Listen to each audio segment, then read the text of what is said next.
Josué Valadão, atual secretário de Obras e Infraestrutura, já foi secretário de Governo da Prefeitura de Belo Horizonte. À época, idealizou o planejamento participativo regionalizado, liderou o projeto em todas as suas fases desde 2011. Como profundo conhecedor de todo o processo, vai nos apresentar o balanço do PPR. Obrigado. Boa noite. Para caracterizar esse território, Centro-Sul 1, é o território que está compreendido por toda a área da Avenida do Contorno. Então, aqui nós estamos falando de uma área com 85 mil habitantes e que tem uma particularidade interessante, que o IVS, que é o Índice de Vulnerabilidade à Saúde, é um indicador que é medido conjugando a parte sanitária com a parte econômica. 98,5% dessa população tem um IVS baixo. Então, tem baixo, médio, alto, muito alto. Então, é a região, vamos dizer, mais estável da cidade. Então, essa é a caracterização do território. Nós vamos falar hoje sobre participação em planejamento. Antes de tudo é isso, é participação em planejamento. Eu estive esse fim de semana conversando com 3 amigos e eu tentava explicar para eles o PPR. E eu comecei a perceber que estava difícil o entendimento do PPR, mas isso encaixa onde? Como é que isso isso é solução para que problema? Como é que isso fica articulado? Então, eu percebi o seguinte, eu me dei conta que o fato de eu estar trabalhando na prefeitura há quase 7 anos me deu uma familiaridade com as siglas, com o processo, que eu não sabia absolutamente nada há 7 anos atrás. Tá certo? Então, para mim é fácil porque eu estou vivendo aqui há 7 anos isso. Mas então, vamos com calma, porque eles tiveram calma para entender. Vamos colocar basicamente o seguinte: planejamento a gente faz todo dia. Nós temos o planejamento nosso na nossa vida individual. Muitos que planejaram vir aqui tiveram que, por questão de chuva ou algum outro motivo, não puderam vir, tiveram que rever esse planejamento. Muitos, ou todos nós, temos aqui um planejamento, que hora que nós vamos sair daqui, que hora que nós vamos acordar amanhã, o que nós vamos fazer. E se amanhã a gente tiver uma enxaqueca, um mal-estar, nós vamos mudar o planejamento, vamos procurar um médico, vamos procurar alguma coisa para tomar, vamos na farmácia, quer dizer, muda o planejamento nosso todo dia. Na vida familiar, a coisa acontece da mesmíssima forma. O indivíduo casa, planeja um número de filhos e vamos que aparece um filho antes da hora. Né?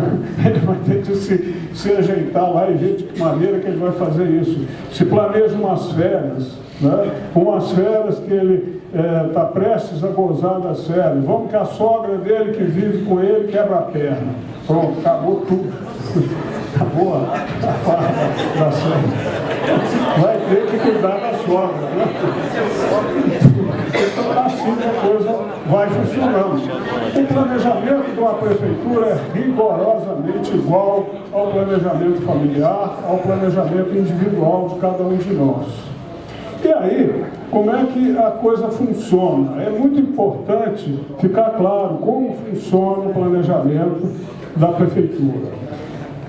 Nós falamos aqui, o Vitor citou aqui o planejamento de 2030, que está a cargo da Marilena, está por aí. A Marilena está nos brindando com o fim de semana no Alphaville para trabalhar no planejamento. O nosso sábado está comprometido lá, né, do jeito que o prefeito gosta, né, Marilena? Então, nós estamos falando do planejamento 2030, mas a Constituição coloca a figura do planejamento de curto prazo. Nós temos, na nossa lei maior, uma determinação de que todos os governos, municipal, estadual, eles têm que seguir um plano plurianual de ações governamentais. Esse plano que a gente viciou falar a sigla dele, que a gente adora uma sigla, PPR, é o PPAG, a gente fala em PPAG com muita intimidade. Como é que ele funciona? O prefeito, o candidato a prefeito, ele vai apresentar uma proposta de governo, assim? E o cidadão vai eleger aquele prefeito em função do seu perfil, em função do seu plano de governo. Muito bem, ele é eleito, uma vez eleito, ele tem uma janela de 1 ano para ele montar o planejamento, que é o PPAG, Plano Plurianual de Ações Governamentais. E é um plano de 4 anos. 4 anos, ou seja, ele vai planejar os seus 3 próximos anos, que até o final do seu mandato, e vai planejar o 4º ano, que é o primeiro ano do próximo prefeito. Então, o PPAG, ele vai ter esse condão de ir introduzindo, né, essa visão de final de mandato e o primeiro do outro. Aí ele vai dar o quê? A oportunidade para o próximo prefeito ter a mesma janela de 1 ano para ele, então, se preparar e fazer o seu plano plurianual. Então, a coisa funciona assim. E Belo Horizonte tem uma característica que poucas cidades têm. Normalmente, esse plano de 4 anos ele é feito e pronto, fica estável. A cada ano vai se discutir a lei orçamentária anual do ano seguinte. Mas Belo Horizonte não. Belo Horizonte revisita esse plano plurianual. Todo ano. Agora na Câmara está passando lá a revisão. Por quê? Porque, claro, igual a história da sogra, né, acontece também na nossa previsão de arrecadação. Por exemplo, em 2014 se falava num crescimento do PIB de 3% positivo em 2015. Eu não sei, deve ser menos 2, menos 3. Né? A inflação se falava em 5%, vai fechar em quanto? 9, 10%?